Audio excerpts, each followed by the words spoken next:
Magandang umaga sa inyo lahat. Ako nga pala si Abby Ann Hernandez, ang naatasang maging leader ng aming grupo.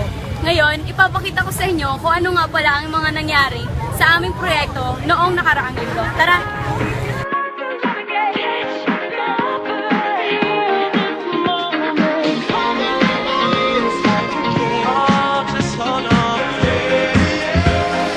Pop Danthology.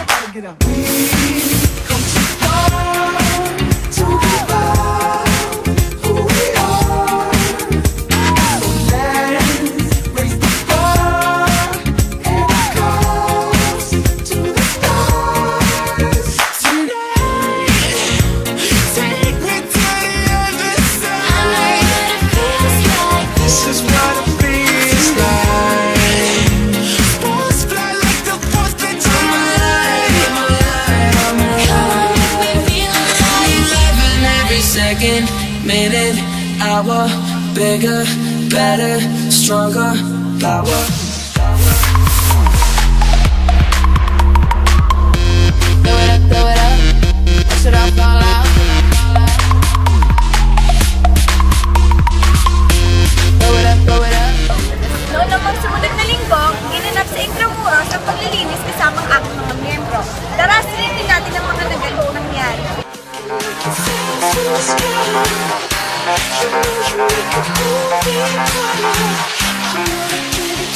Oh, you're gonna stay the night. I need to be free with you tonight. Tonight is the night. If I lose myself tonight, it will be my own. Far away, too far away, but we can get back yesterday. We'll be young right now, we got it right now, so get up right now.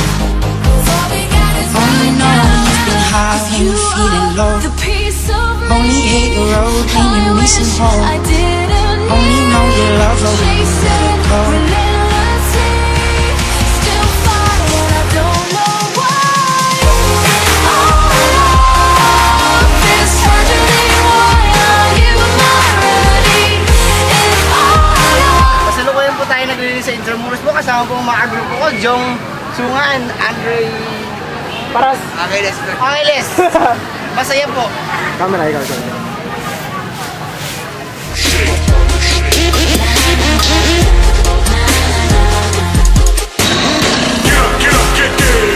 Pump the volume, you feel the bass. Turn me on and let me do my thing. We in the house and we here to stay. Ayan, nasilip na nga natin ang mga ginawang paglilinis sa lahat ng mga miyembro ng aming grupo. Ngayon, ay tingnan naman natin kung ano ang kanilang masasabi sa kanilang ginawang paglilinis.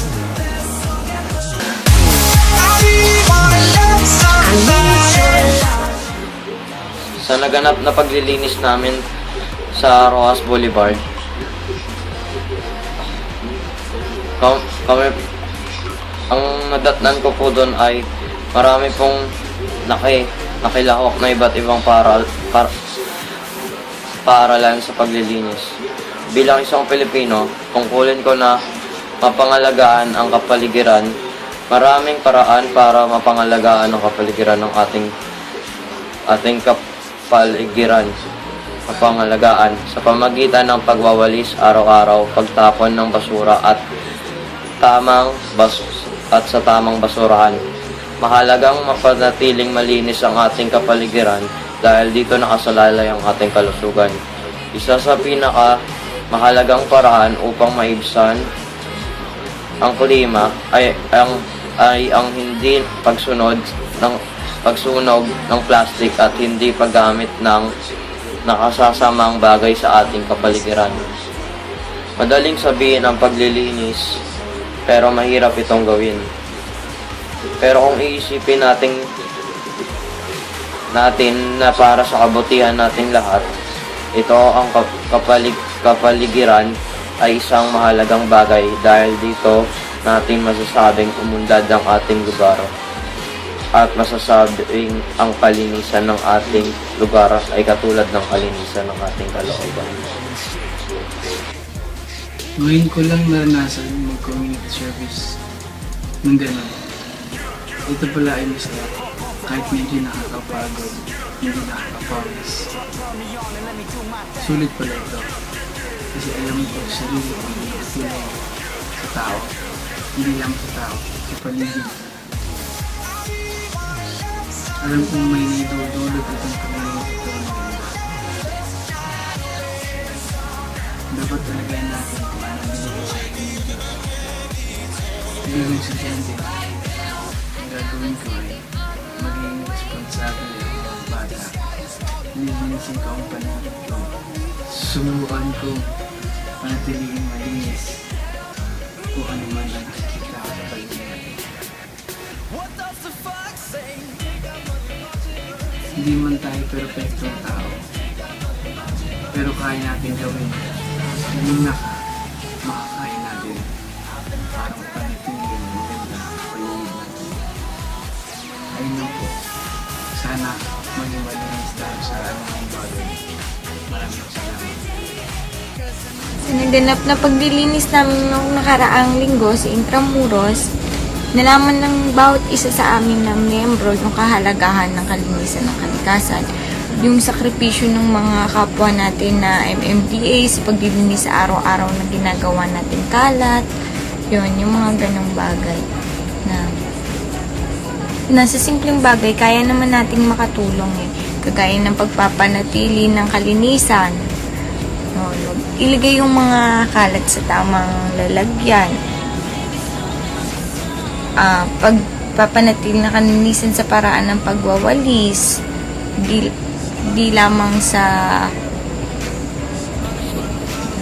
tapos pwede rin naman na magdilig ng mga halaman para lalong lumago yun, makadagdag ng preskong hangin sa ating kapaligiran. At bakit nga ba kailangan natin panatilihin yung kalinisan?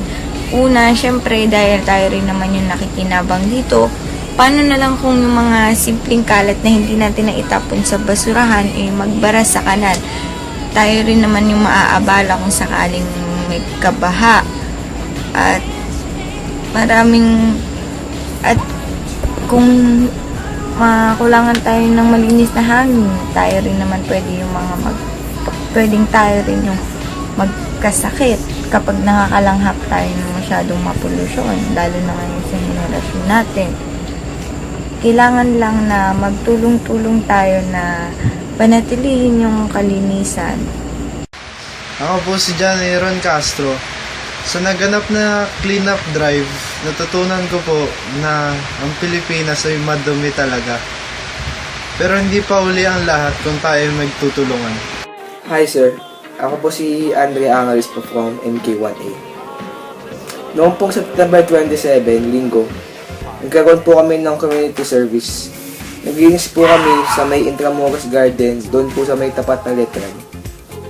Habang naglilinis po ako kasama yung mga kagrupo ko, masaya naman po ako kasi kahit papaano nakatulong ako na mabawasan yung mga kalat doon sa Intramuros Garden. Alam ko pong hindi naman naubos yung mga kalat din kasi po sobrang dami po talaga.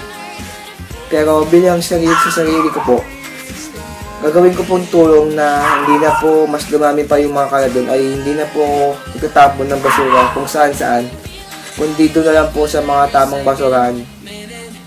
Kahit na nakaramdam ako ng konting pagod, okay lang naman po kasi nakatulong naman po ako para mapalinis yung kapaligiran.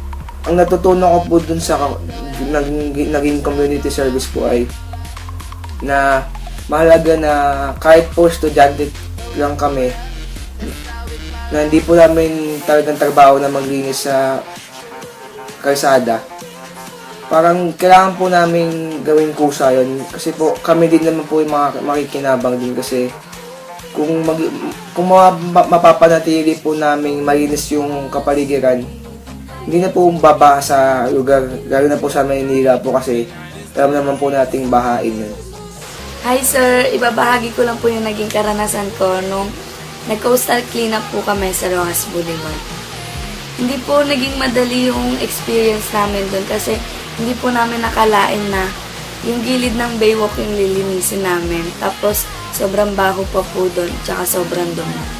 Ang akala po namin magwawalis lang kami sa gilid, mga ganun. Hindi po namin kalain na ganun po pala. Tapos may mga kasama rin po kami mga taga ibang school na naglinis din doon. Pero hindi pa rin po yun sapat para tuluyang malinis yung gilid ng baywalk. Kasi may mga ibang estudyante po doon na hindi tumutulong, na nandun lang po nakaupo kasi ayaw nilang madumihan or mainitan kasi sobrang init din po. Tapos sobrang baho. Minsan may ipis pa po kaya ayun, di sila tumutulong. Tapos lahat ng kalat makikita po pala doon.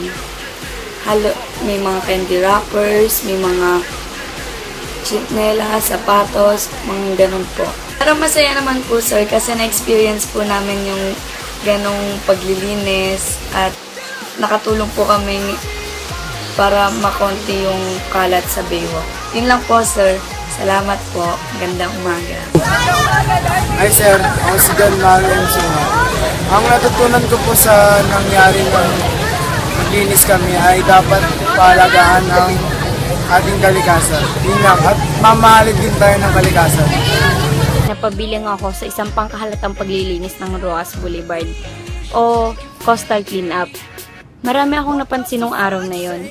Naisip ko na ganun pala ang mga ginagawa ng tao na naglilinis sa mga eskinita, na nagtitiis sa init ng araw, at mas lalo na yung nagtitiis sa amoy ng mga basura, lalo na yung dumi ng mga tao. Masasabi kong ito yung magandang karanasan para sa akin dahil kahit papano ay nakatulong ako sa paglilinis ng kapaligiran. Sa totoo, nung nakita ko yung lilinisin namin, parang gusto kong mag-back out kasi parang hindi yun yung ina-expect ko sa lilinisin namin. Kala ko sa tabi-tabi lang.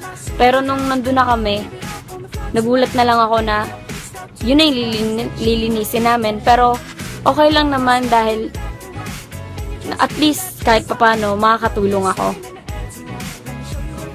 Tsaka mas pinili ko rin ang tumulong dahil para sa akin yun yung mas importante.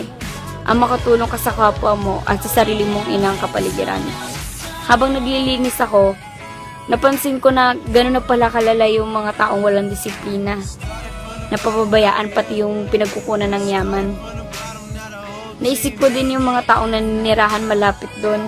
Kasi alam ko, ang ilan sa kanila kumukuha ng mga kain doon sa Manila Bay. Bagamat nakakadiri, nakakasuha, nakakainis ang paglilinis doon, pero mas nangibabaw pa din yung pagmamahal ko sa kapwa ko at sa mga taong naninirahan doon. Masaya ako nung araw na yun dahil napatunayan ko na kahit ako'y maliit, kaya kong tumulong sa paglilinis ng aking